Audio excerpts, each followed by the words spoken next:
Good morning, all.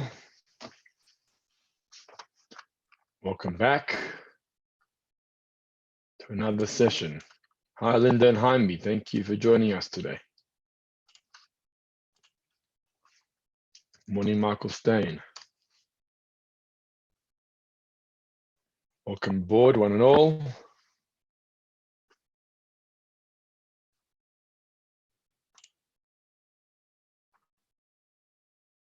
Okay, just loading all our applications.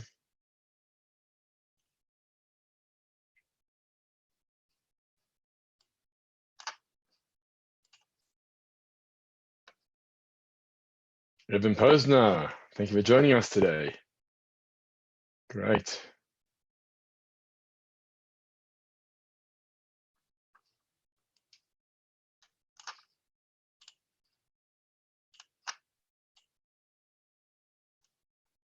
Okay, we are live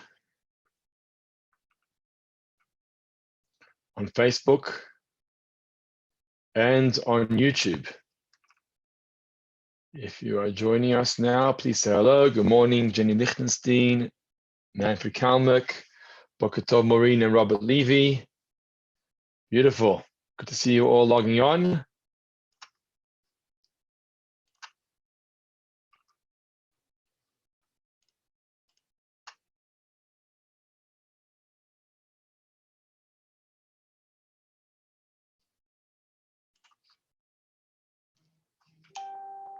Shirley Feldman, good morning. Thank you for joining.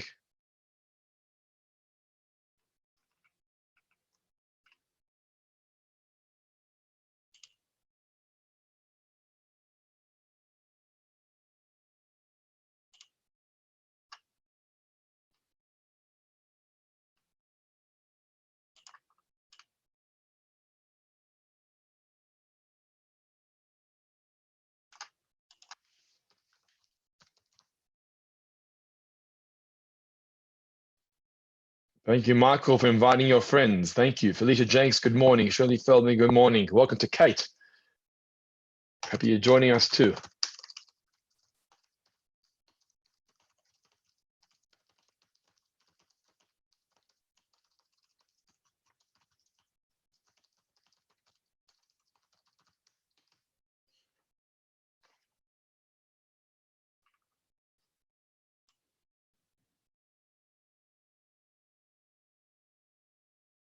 Okay, we are live on Facebook, live on YouTube. I hope you had all a wonderful Shabbat and weekend.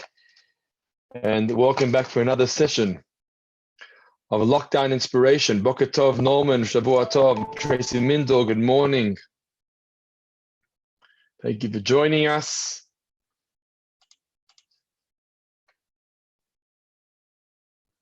Just allow a few minutes for people to log on. So give some time.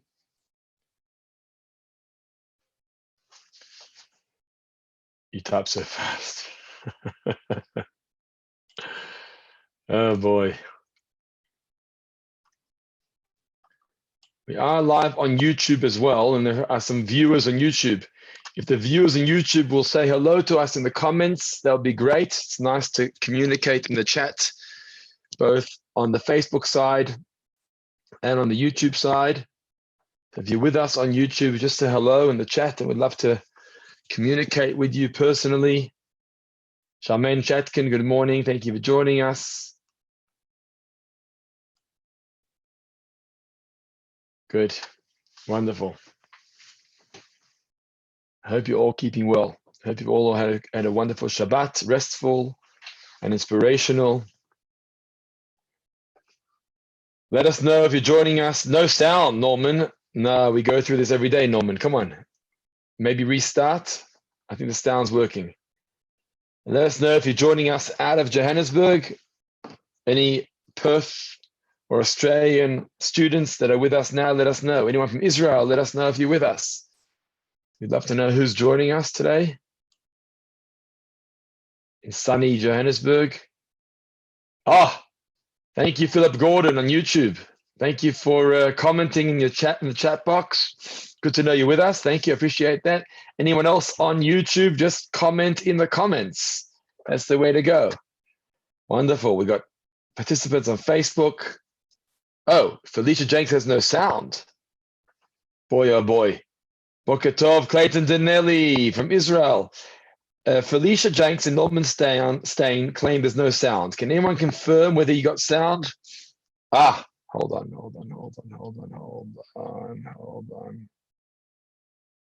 Okay.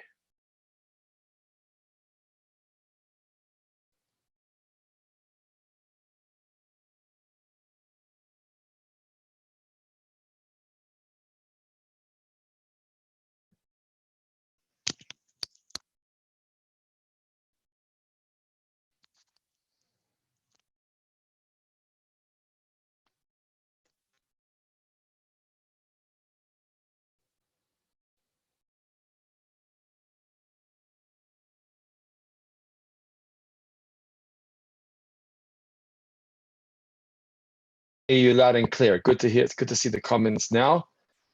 You can see loud and clear. Good. I have sound. Okay. I'm happy to hear the sound's working. Thank you to Philip Gordon on YouTube for saying good morning this morning. I see there's a few other viewers on YouTube. If you are logging onto YouTube, just make a comment. We'd love to hear from you too. All those of you on Facebook, welcome aboard. Nice to have you with us. Fantastic. Okay, we're going to get going.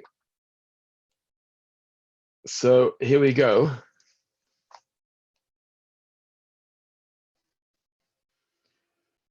Good morning, Mark, thank you. Arlene Yudlovitz, thank you. Rob Levy, thank you. And we have Clayton Danelli here from Israel as well, so that's fantastic. If anyone is here from Australia, we'd love to know if you're logging in from Australia. Let us know. Some nice YouTube viewers as well. Facebook, we're ready to roll.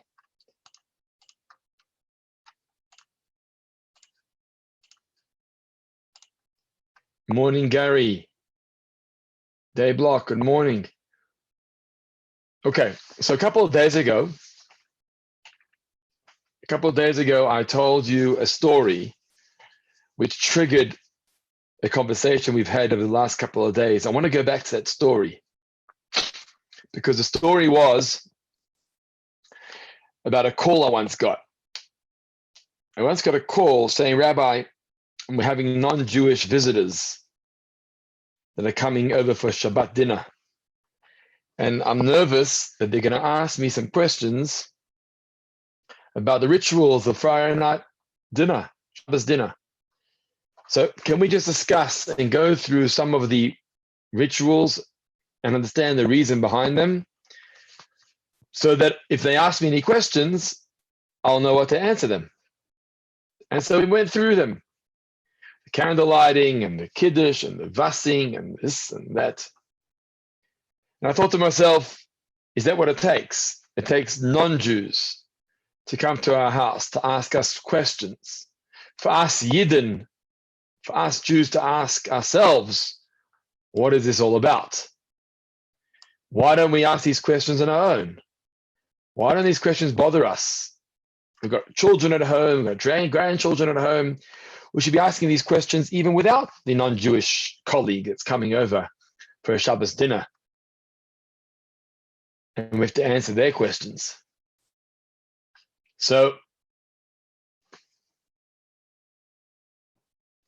I thought to myself, and I think Norman Stain and maybe one or two others posted then a comment of, wow, Rabbi, so true. Let's go through some of the rituals of Friday night supper, of Shabbos dinner, and let's discuss them a little bit and hopefully give ourselves some more insight. You know, when the world is running quickly, we don't always have so much time to discuss these topics. But when things slow down like they are now, we've got a bit more time to talk and discuss and learn, which is exactly what we're doing right now on our daily learning session on Facebook and YouTube. So I thought to myself, it would be a good idea if we could take for ourselves Friday night dinner, for example, and let's discuss the Friday night dinner, Shabbos dinner. Let's discuss it. Let's understand it. Let's engage, let's talk, and maybe learn some new things along the way for why we do these things and why we practice what we practice on a weekly basis. So I think that's the way to go. But maybe before I start engaging, maybe you've got some questions about Friday night. Maybe if you can stop for a moment, pause. Let's pause for a moment. Let's think through Friday night and let's ask ourselves, where is there room to research and understand more about what we do on a Friday night by the Shabbos dinner? Feel free to post your questions in the chat box and I can address them directly. Welcome to Helen and Brian Feinstein. Good morning. Thank you for joining us. So if you have a question about the Friday night dinner, good morning, Trevor Gerson. Good to have you with us. If you have a question about Friday night dinner, let us know. Put a comment, a chat, what your question is, what you don't understand, what you would like to understand. Don't feel ashamed. This is a good opportunity to learn.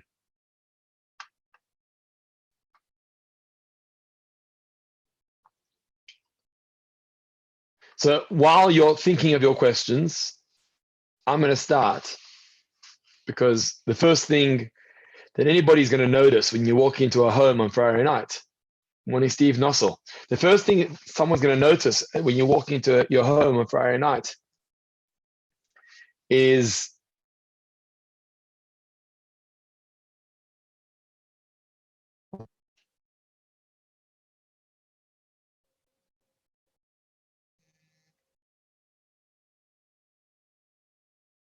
the Shabbos candles.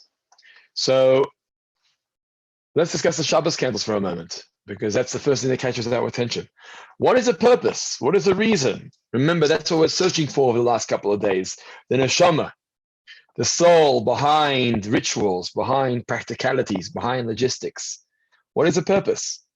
What's the purpose of the Shabbos candles? Why are the Shabbos candles there? Why do we light Shabbos candles? And remember, Shabbos candles is not just a halacha given to Jewish women. Shabbos candles is something that's equally shared by men and women. But we all have the responsibility to light Shabbos candles. However, practically on a level of custom, we've allocated the responsibility to women. And ladies are the ones that light Shabbos candles. But if there's no lady at home, or the husband happens to be on his own, let's say on a business meeting or in a hotel, then he will light the Shabbos candles, because he has a responsibility, as she does, to light those Shabbos candles. So the Shabbos candles is the responsibility of both men and women to light the Shabbos candles. In fact, in Halacha, it says that although we allocate the Shabbos candles to the women to light, it's important for the man to have a part in it, to play his part. What sort of part does a man play in the Shabbos candles? So the custom is, the minhag is, and it's brought this down in the Code of Law and its commentaries, the minhag is for a man to prepare the Shabbos candles for the lady. That's if there's a man and lady in the home. If there isn't, and it's only the man on his own, or only the woman on her own, then obviously they would do both. But assuming that there's a man and woman, husband and wife, in the same home, halacha says that while the lady lights the candles, the husband, the man, prepares the candles. Okay? And so he prepares the candles. He makes sure that the wicks are standing tall. Some people even have the custom to light the flame, to light the wicks and put out the wicks. Let me explain. The goal of the husband is to make sure that the candles are prepared and ready to be lit by the wife, by the missus.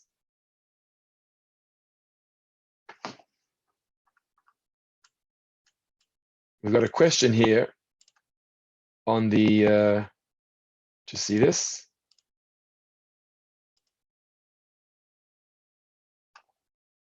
Sorry, Trevor, 1 second. Okay, we got a question here. Why does a man not use their hands when lighting the candles? Trevor, I don't understand that question. So just clarify that. Why does a man not use their hands when lighting candles?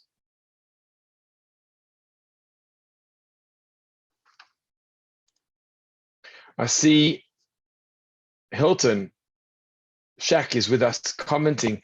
Hilton, is there any way you can post your questions on the Facebook class? That'll be easier. Or if you prefer it there, okay, it's okay. Let's see. Hilton, maybe put your questions onto YouTube. I'd appreciate it that. If you're watching over YouTube, maybe put your questions on YouTube. Okay, let me know if you can do that. That's okay. Thank you. Coming back to our discussion here.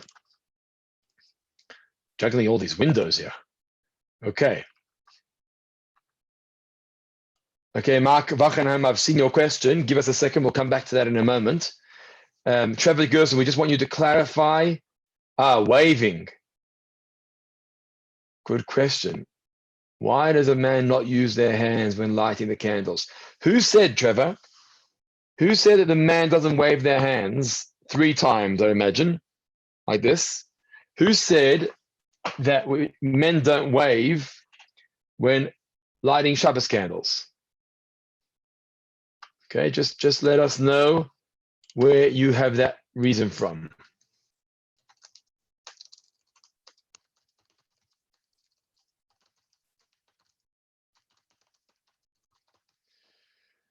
Okay.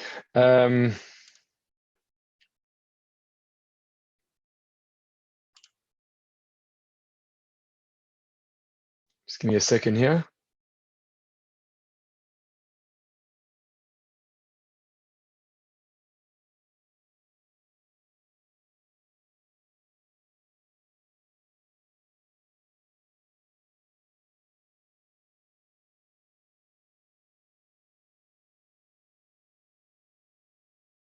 Okay. Coming back to our discussion here. So men prepare the candles for the ladies. I was told that, Trevor.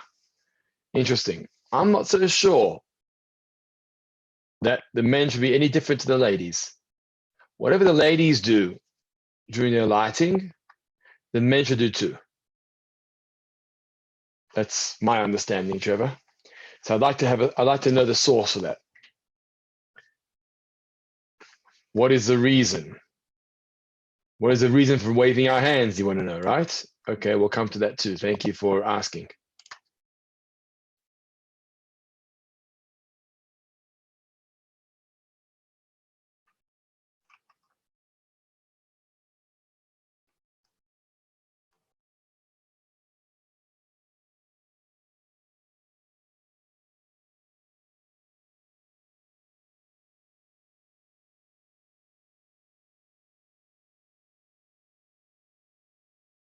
So to address Trevor's point in a moment, let's just finish this point here about the ladies and men.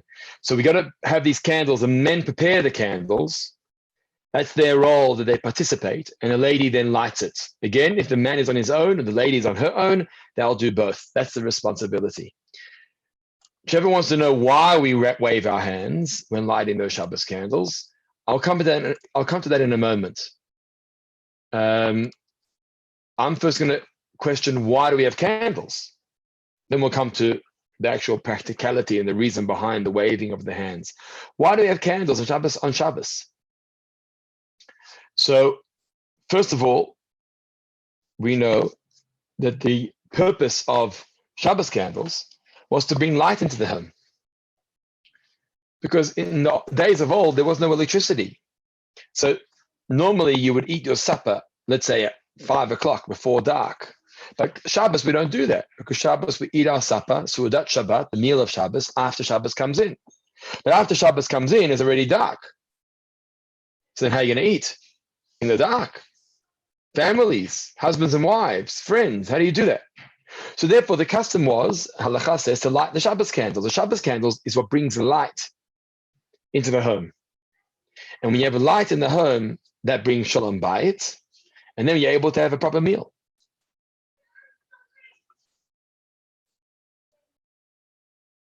So that's the reason. Now today, we have electricity in our homes. So then maybe we don't need Shabbos candles anymore, because we have light. Nonetheless, Shabbos candles definitely add an element of peacefulness tranquility into the home.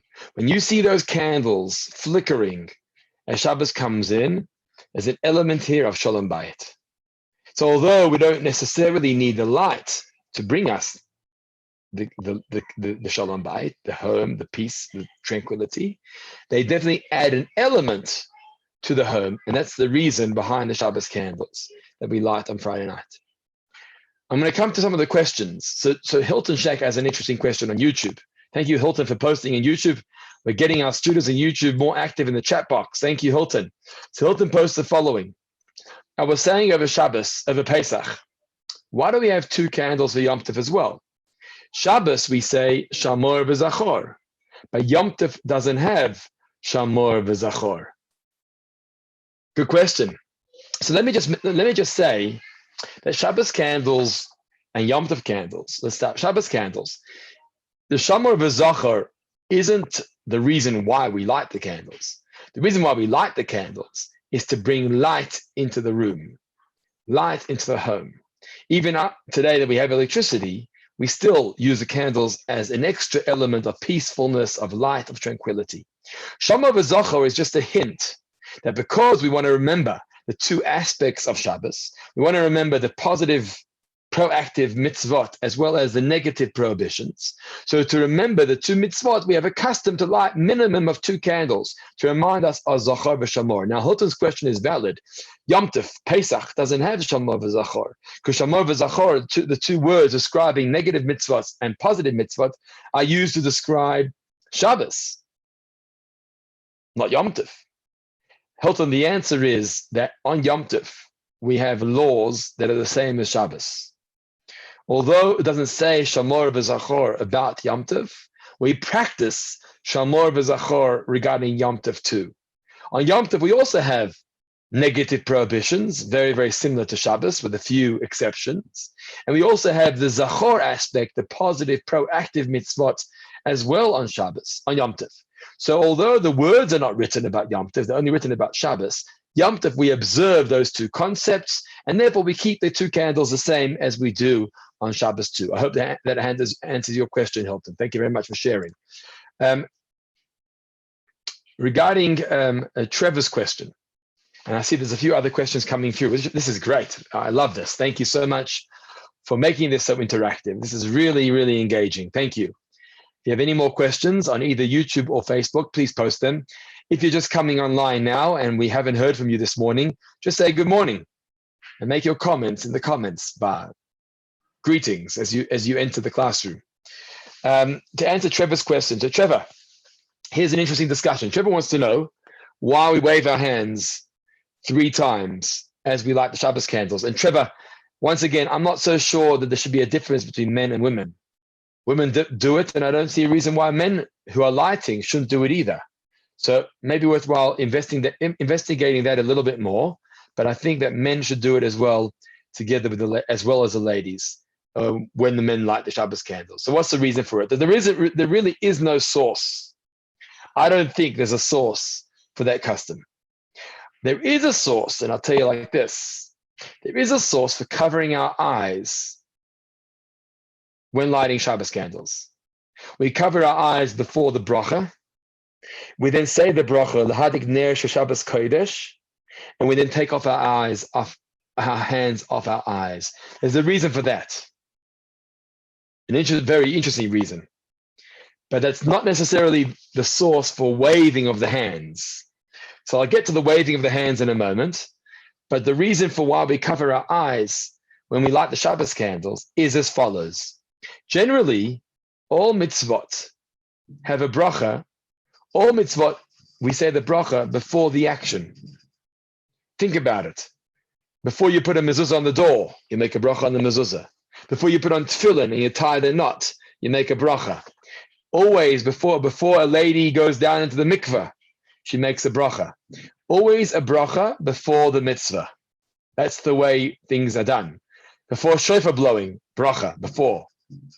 So generally speaking, brachas are done before the mitzvah. When it comes to Shabbos candles, it's different. We light the candles, and then we say the bracha. So the order's out of sync. Why the Shabbos candles different? Normally, the bracha should be before the action, not after the action. But how come when it comes to Shabbos candles, we say the bracha after the lighting? Ladies and gentlemen, I don't know if any of you have ever thought about this question before, but it's a very, very interesting question. And the answer is,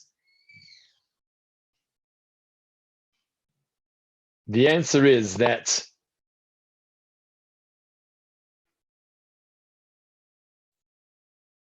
according to some opinions, when you say a bracha on the candle lighting, by just saying that bracha, you're bringing in Shabbos already. It's a very interesting opinion. By saying the bracha lahadlik ner shel Shabbos kodesh, by announcing that bracha, you're already accepting the Shabbos. And then what do you do next? You light the fire. But you can't light the fire on Shabbos. You're not allowed to light the fire on Shabbos. So you got a problem. According to this opinion, and we're being strict, obviously, because we don't want to transgress Shabbos. So if there's an opinion that holds that saying the bracha is bringing Shabbos already, then we've got a problem. Because if I brought in Shabbos by saying the bracha, I can't light the candle because I've already brought in Shabbos. So therefore, I light the candle first and then say the bracha. But that's also problematic because you're not supposed to say a bracha after the mitzvah. You're supposed to say the bracha before the mitzvah. So how do we get around this? We cover our eyes when saying the bracha, so that any benefit of the light is going to come after the bracha. I close my eyes, I don't see the light yet until I've said the bracha. And after I say the bracha, then I can open up my hands and see the light and benefit from the light. Because we want the bracha to be before the mitzvah. But we can't have the bracha before the candle lighting because the bracha brings in Shabbos, according to one opinion. And then I can't light the fire. So I've got a problem. So I'd rather light the fire first, cover my eyes, don't have any benefit from it until after the bracha. Once the bracha has been said, I can then open up my eyes and see the candles and benefit from those candles. Before I answer Trevor's question about waving of the hands, if I can ask you to share this video, press share under the video, and it will go to your family and friends and show them what you're engaged in and what you're involved in at this point in time. So back to Trevor's question, what's the purpose of waving? There isn't really a source for this, but it could be that we are proactively bringing the neshama back in, bringing ourselves back in. It's a proactive moment of mindfulness. The entire week, our souls have been outside of ourselves. The entire week, our souls have been engaging outwards. Now it's time to bring it all in. And so we wave our hands around. And one of the reasons given is because we are proactively bringing the neshama back in. We're becoming mindful of our inner space. And by doing that, we're meditating. We're meditating by waving our hands in front of our eyes 3 times to bring the neshama back in, to derive that sense of coming home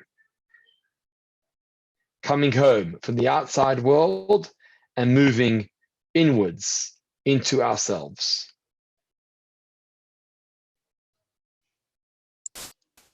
I see some other questions popping up here, which I'd like to address. So just earlier on, and I don't want to miss this because it's already further down on the comments. So Mark Wachenheimer asked a question. I think, Mark, this was your question.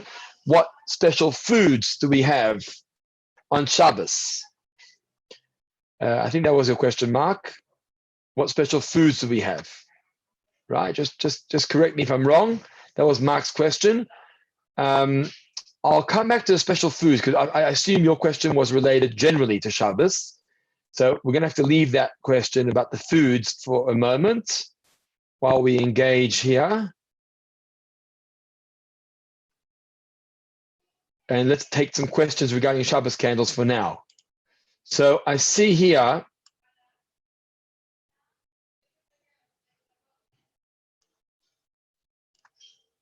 just one moment.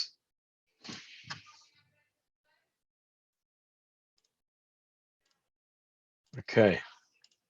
I see here some questions. Tracy Mindel, Shabbos candles are made in different sizes. Is there not a specific halachic requirement for Shabbos candles? No, there isn't. However, Tracy, it would be important for the candles. It would be important for the candles. Oh, I see more candles, more questions come, more candles, more questions coming through now. This is great. Thank you, everyone.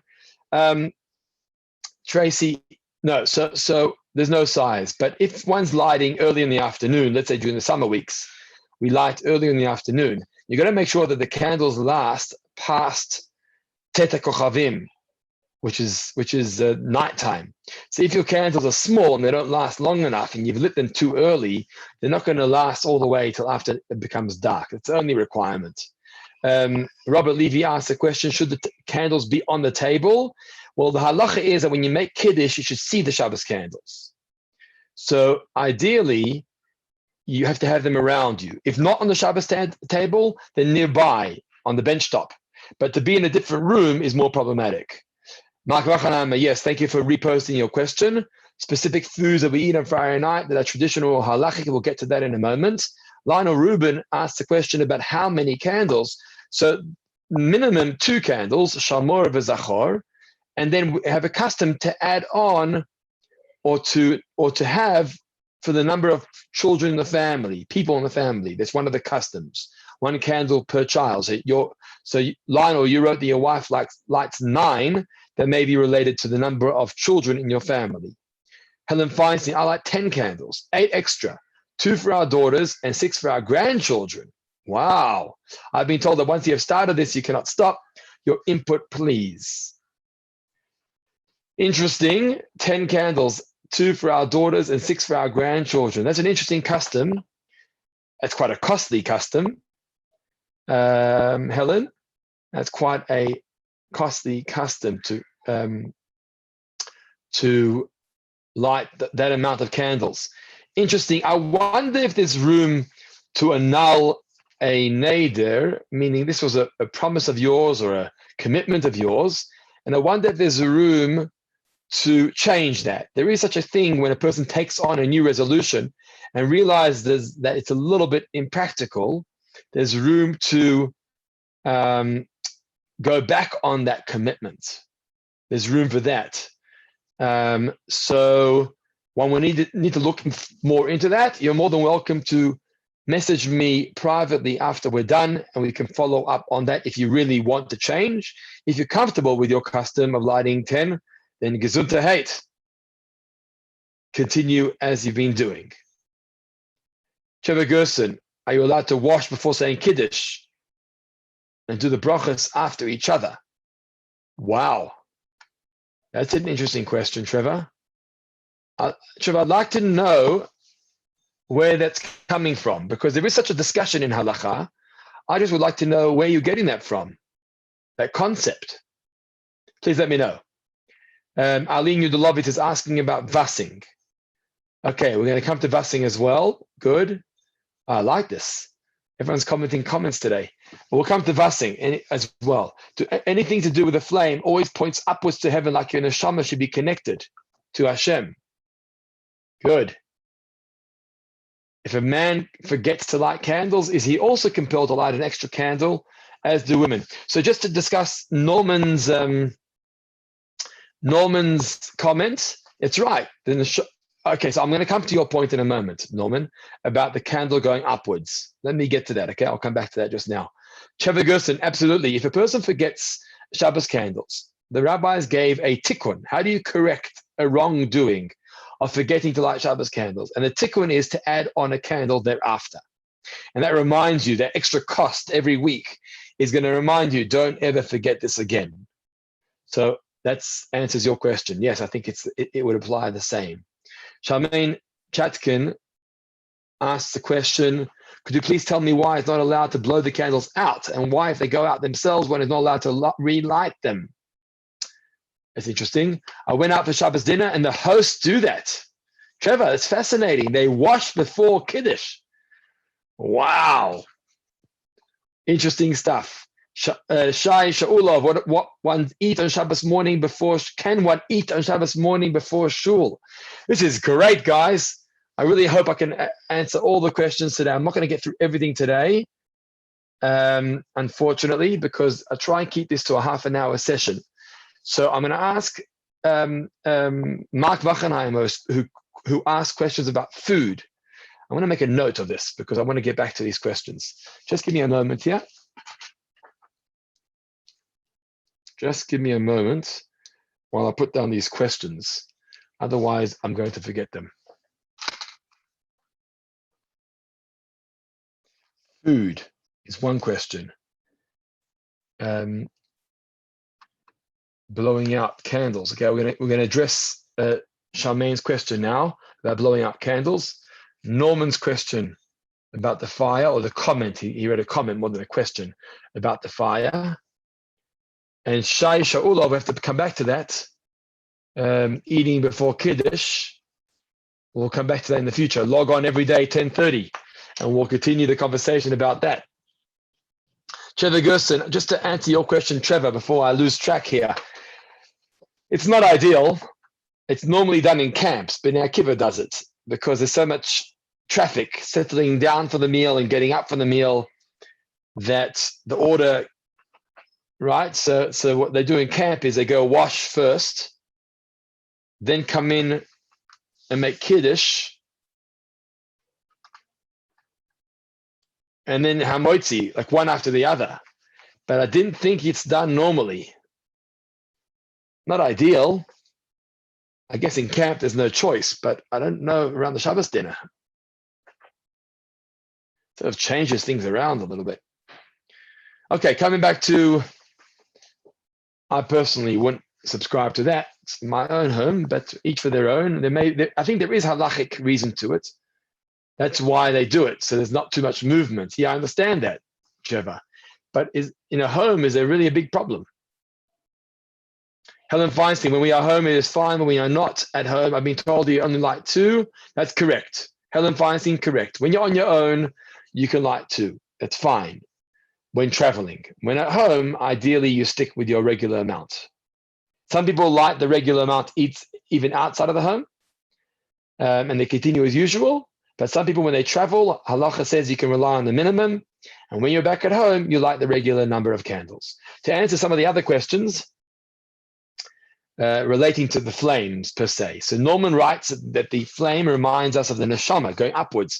There's something very powerful about the candle. The candle is a combination of physical and spiritual. The candle, the wax candle, is physical. The fire is more spiritual. So what does lighting the candles represent? We said before that lighting candles, we said, brings shalom bayit into the home. That's one of the reasons. The other reason is that when you light Shabbos candles, you're elevating the physical world into something more spiritual. 6 days of the week are now being elevated through the candle because a candle is a combination of physical and spiritual. So you're elevating the world, you're elevating the physical to connect more to the candle. Tracy Mindel writes that vassing first is a yeka minhag, a yeka custom. Interesting. Thank you for that, Tracy. I appreciate that. Thanks for sharing. I assume you meant custom. Vassing first is a yeka custom. Interesting. I appreciate that input. Thank you. So that's Norman's point, that the flame represents the neshama, but more than just representing the neshama, it's representing the transformation of the physical world into something more spiritual. That's what we're accomplishing by lighting the Shabbos candles. That's what we're accomplishing by bringing Shabbos in and transforming the 6 days of the week into more spiritual. And this explains to Charmaine's question about not blowing out candles. We have a custom in Judaism not to blow out candles. So that when it comes to the birthday cakes, and we're asking our children to blow out their candles, it's not really the Yiddish minhag. Yiddish minhag is not to blow out candles. Why? Because of Norman's point. The candle represents the neshama. And when it comes to a neshama, we don't blow out a neshama. The neshama is holy, it's godly. We don't blow out the neshama. So what do? We passively, indirectly put out the flame. By waving our hands in the air and indirectly causing wind, which indirectly blows out the flame. That's the way we put out flames in halacha. We don't proactively blow out the flame, because the flame represents the neshama. We don't want to proactively put out the neshama. Charmaine, your second point about relighting the flames, we actually do relight the flames. We don't relight them on Shabbos or Friday night. It's too late. Once Shabbos has come in, you can't go back and relight those flames because now it's Shabbos already, as we described earlier. But what we do is on Motzei Shabbos and Saturday night, we have a custom to relight those candles. Relight the candles that have gone out and make sure they're lighting again, because they represent the neshama, they represent godliness. And if they went out, if they went out, you then light them again. Helen Feinstein, what happens if you're unable to light candles for some reason beyond your control? Then you ask someone else to light for you at home. So if you have your husband at home for you, you ask someone else to light for you, or it's an interesting question. Why would you not have a reason? Maybe you're stuck in hospital, heaven forbid. But generally speaking, you ask someone else to light on your behalf, especially if someone is at home, they can light for you at home. Okay, this has been really engaging. Thank you so much for participating. We've come to the end of today's session. Hopefully that was insightful and helpful. We pretty much started with Shabbos candles, and that's where we ended. So it's been a fantastic over half an hour of discussing the Shabbos candles. Hopefully that was some food for thought. We still have to move on to Kiddush and to Vassing and to benching and to many other aspects of the Shabbos dinner, which I look forward to doing in the upcoming days. So please join us every day, 10:30 a.m. for our session of daily learning. Thank you, Hilly. Thank you, Rabbi. Enjoy the day. I appreciate that. Please join us on a daily basis for some daily learning. We'd love to hear from you. Norman Stein, thank you. Norman, you're the one that triggered this conversation. When you asked the other day that we should learn more about Friday night, hopefully that was some more insight into the ritual of Shabbos learning. Charmaine, thank you very much. Nice to have everyone here.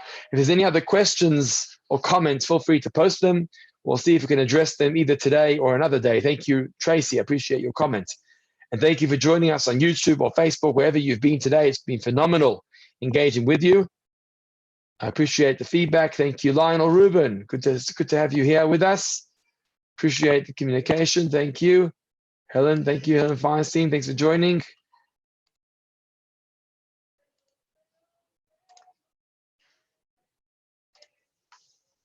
Thank you, Shirley. Norman, shkoyach. Great day ahead. Lovely. One and all, have a wonderful day ahead. Catch you tomorrow. Another day, will you please explain why we cover our eyes when the Kohanim duchen? Oh, that's a good question. Okay, Trevor, thank you. Felicia Jenks, thank you. Sharon Diamond, have a wonderful, wonderful day. Keep well, keep safe, keep sane. God bless, and all the best.